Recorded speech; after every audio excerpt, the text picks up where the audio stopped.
जय हिंद स्टूडेंट्स, कैसे हैं आप लोग। उम्मीद है सब अच्छे होंगे। जैसे कि आप लोगों को बोर्ड पे लिखा हुआ नजर आ रहा है, आप लोग ध्यान से देखें क्या लिखा है, how to write a good answer.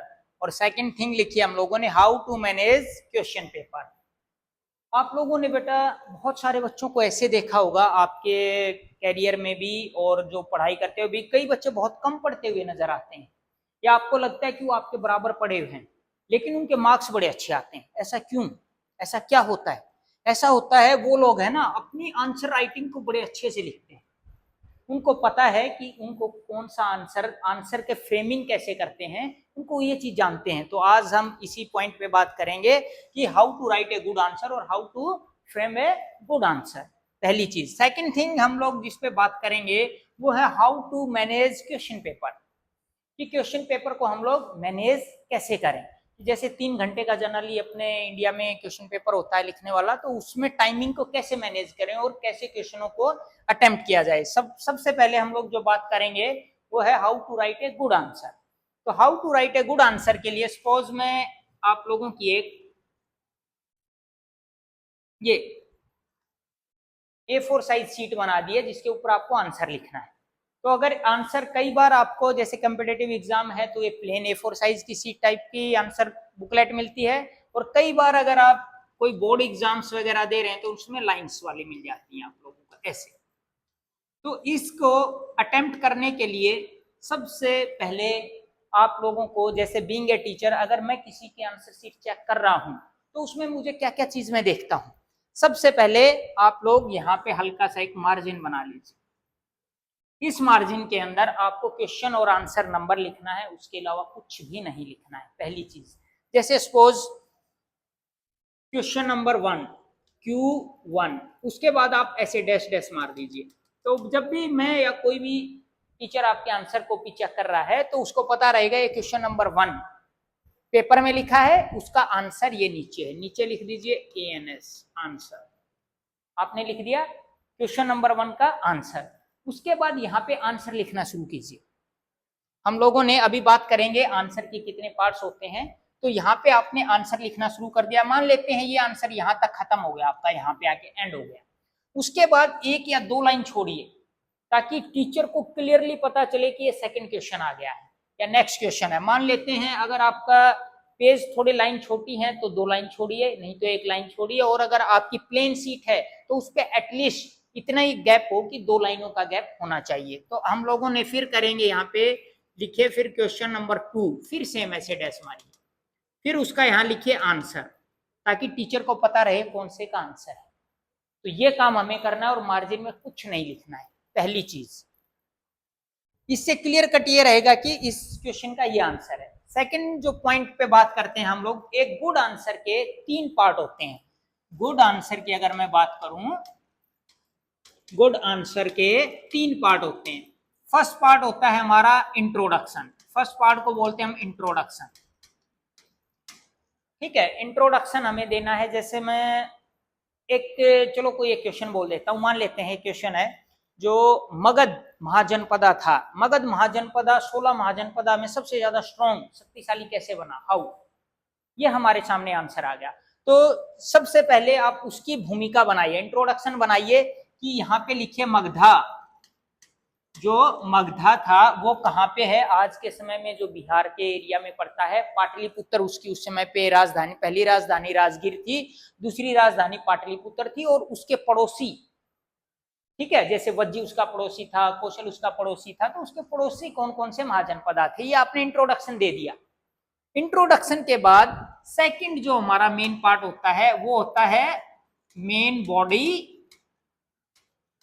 या इसको मेन पार्ट भी बोलते हैं।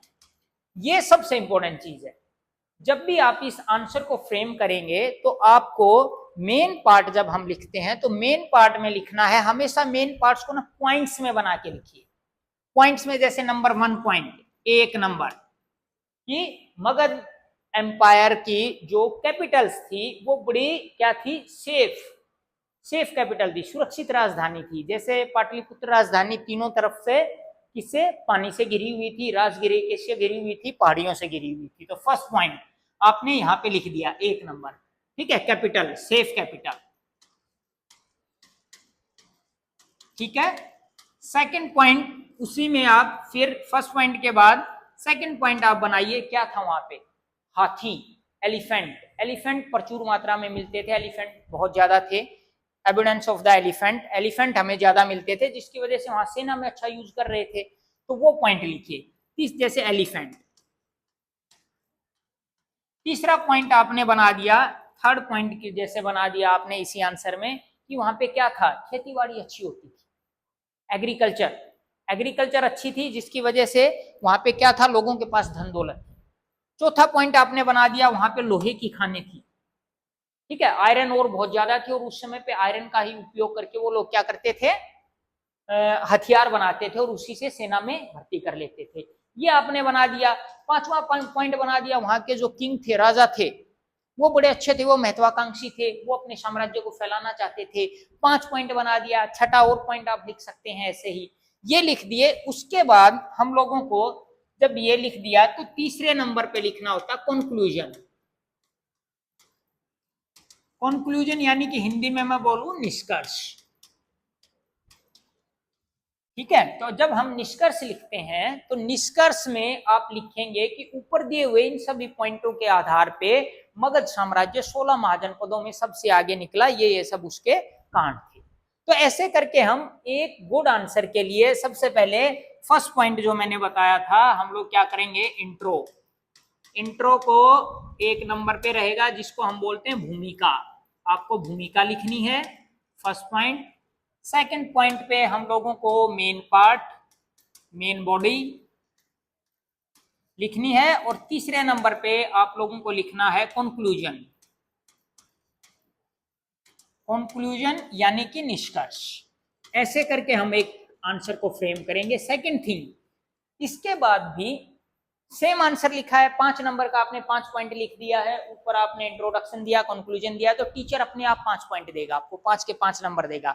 वही सेम पॉइंट अगर आप लोगों ने पैराग्राफ में बना के दिए हैं तो टीचर 3 से 4 नंबर देगा, 1 नंबर वो काट लेगा, चाहे उससे ज्यादा ही एक्स्ट्रा पॉइंट लिखा हो। तो इस एक चीज का ध्यान रखना। दूसरी चीज का ध्यान रखना है, आप लोगों को मेन पॉइंट्स जो है, जैसे कि एलिफेंट था वर्ड, एलिफेंट को आप अंडरलाइन कीजिए, ठीक है, एलिफेंट को अंडरलाइन कीजिए। आयरन और लोहे की खदानें लिखी हैं उसको अंडरलाइन कीजिए। महत्वाकांक्षी राजा, 1-2 राजा का नाम था, जैसे हम लोग बोल सकते हैं अजातशत्रु था, बिंबिसारा वगैरह था, नंदवंश के राजा थे, तो उनको अंडरलाइन कीजिए। और अंडरलाइन के लिए जब भी आप पेन यूज करते हैं तो आंसर राइटिंग के लिए तो ब्लू पेन यूज कीजिए और ब्लैक पेन से अंडरलाइन कीजिए, 2 ही पेन आपको यूज करना है और कोई एक्स्ट्रा कोई पेन आपको यूज नहीं करना है, तो आपके फुल मार्क्स आएंगे। तीसरा, अगर इसके अंदर मैं नेक्स्ट पॉइंट बोलूं तो आपको अंडरलाइन के बाद आपकी neat and clean hand writing होनी चाहिए। हैंड राइटिंग कैसी होनी चाहिए, नीट एंड क्लीन हमारी हैंड राइटिंग होनी चाहिए, तो जिससे आपको टीचर क्या है, मार्क्स दे पाएगा। 3 चीजें अभी तक हो गई। उसके बाद अभी बात करते हैं हम लोग ओवर राइटिंग।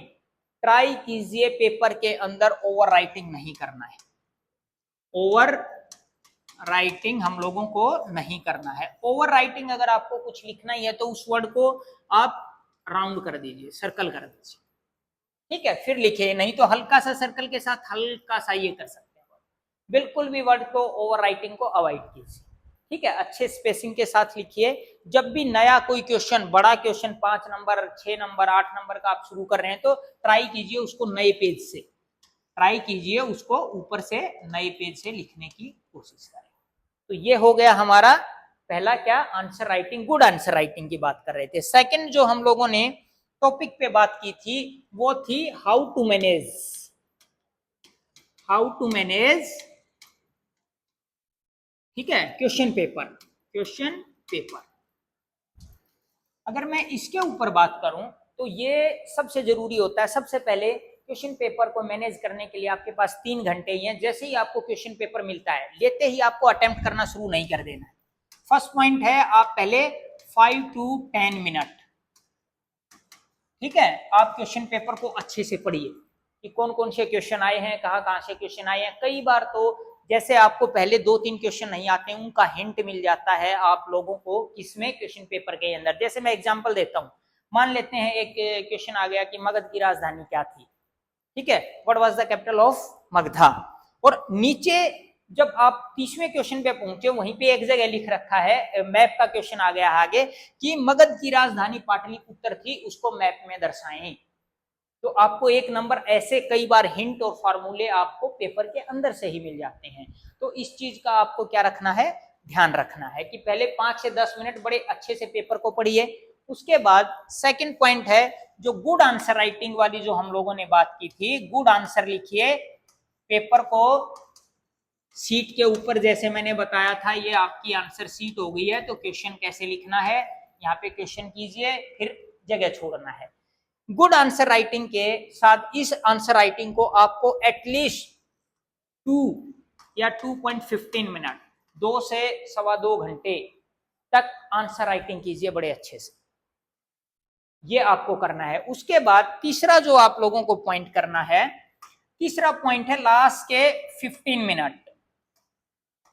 किसी बच्चे के 10 मिनट या 5 मिनट जितने भी मिलते हैं, लास्ट के 15 मिनट में सबसे पहले अगर एक क्वेश्चन भी बचता आपका 1 या 2 नंबर का, उसको छोड़िए, सबसे पहले सब क्वेश्चनों को चेक कीजिए कि आपने सब क्वेश्चन अटेम्प्ट कर दिए हैं या नहीं, सीरियली कर दिए हैं नहीं। कई बार क्या होता है हम लोग अपने क्वेश्चन छोड़ देते हैं, पता चला 5 या 7 नंबर का बीच में एक क्वेश्चन छोड़ दिया, बोला लास्ट में करूंगा और टाइम नहीं बच रहा है।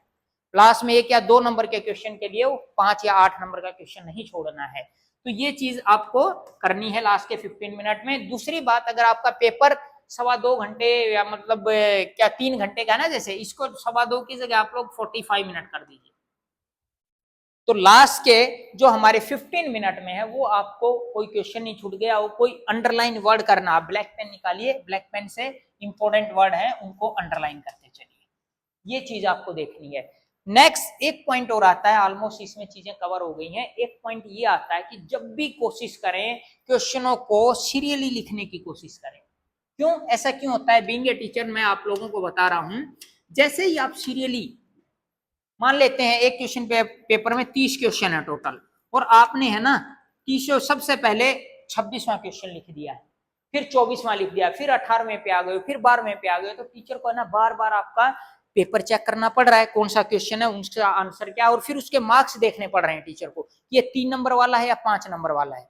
और उसके हिसाब से फिर कई बार क्या होता है, टीचर्स का जो माइंड है वो सेटअप हो जाता है, ये तो उल्टा सीधा है, कहीं रिपीटेशन में तो नहीं आ गया है, तो उसमें जो 3 नंबर का क्वेश्चन है पता चला उसमें 2 नंबर ही दिए, या 5 नंबर का क्वेश्चन था उसमें 3 नंबर देके छोड़ दिया, जबकि आपने अच्छा लिखा हो।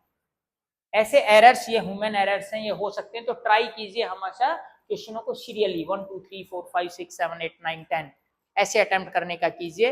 तो ये ऐसी बात है, जैसे कि अभी बच्चों के स्कूलों की भी बात करें, सेट के पेपर शुरू होने वाले हैं, आगे हाफ ईयरली आएंगे, ठीक है, चाहे बोर्ड के एग्जामिनेशन आए, चाहे कंपटीशन के बच्चे जो एग्जाम दे रहे हैं वो स्पेशली ध्यान रखें, क्योंकि आजकल है ना जितने भी रिटन पेपर है, चाहे आईएएस आईपीएस की बात हो, चाहे कोई प्रोफेसर के पेपर की बात हो, पीजीटी, आजकल बहुत सारे रिटन पेपर हो रहे हैं, चाहे पीसीएस जितने भी हैं उनकी बात है, एसएससी के भी बातें करते हैं, या और भी पेपर हैं, तो आप जब भी अटेम्प्ट करें सीरियली कोशिश कीजिए अटेम्प्ट करने की, गुड आंसर राइटिंग, पॉइंट्स बना के लिखिए। कई बार कुछ क्वेश्चंस ऐसे आ जाते हैं जिनमें आप पॉइंट्स नहीं बना पाते हैं, ऐसा कई क्वेश्चन मिल जाते हैं, तो आप जब उनको लिखें तो उनके ऊपर एक पॉइंट्स, एक हेडिंग लिख दें, ठीक है, जैसे इसी की बात कर दें मगधा वाले की, एलिफेंट लिख दिया, ठीक है, एलिफेंट आपने लिख दिया, तो एलिफेंट को ऐसे करके छोड़ दीजिए, इसके आगे से फिर इसको डिस्क्राइब कीजिए, तो ये पैराग्राफ भी हो जाएगा, लेकिन टीचर चेक करने वाले को पता चलेगा ये मेनली पैराग्राफ किसके भी ऊपर है, एलिफेंट के ऊपर, ठीक है। दूसरी बात, ऐसे ही सब आप कर सकते हैं। नेक्स्ट पॉइंट इसमें आता है कि मान लेते हैं आपके ऐसे कीवर्ड भी के ऊपर भी पैराग्राफ नहीं बन रहे, तो अगर आपको पूरा पैराग्राफ में ही आंसर लिखने की मजबूरी हो गई है, या लिखना पड़ रहा है, या आपको कहानी बनानी पड़ रही है, तो उसमें क्या करेंगे आप लोग, जैसे ये आंसर शीट है, तो पैराग्राफ बनाइए आप छोटे छोटे टुकड़ों में। ऐसा नहीं है कि यहां से लिखना शुरू किया, ऐसे किया और ऐसे किया, लास्ट तक एक ही पैराग्राफ चल रहा, नहीं, आप उसके अंदर छोटे छोटे पैराग्राफ बनाइए, 2 या 3 लाइन का, ऐसे बस, इससे लंबा नहीं, फिर नीचे अगला पैराग्राफ, और कोशिश कीजिए एक पैराग्राफ को अगले पैराग्राफ से लिंक करने की। तो ये होता है हमारा good answer writing and management of the question paper. तो इतना सा था आज के लिए, नेक्स्ट फिर हम कोई और वीडियो लेके आएंगे, तो तब तक के लिए like, subscribe and share. Thank you, जय हिंद।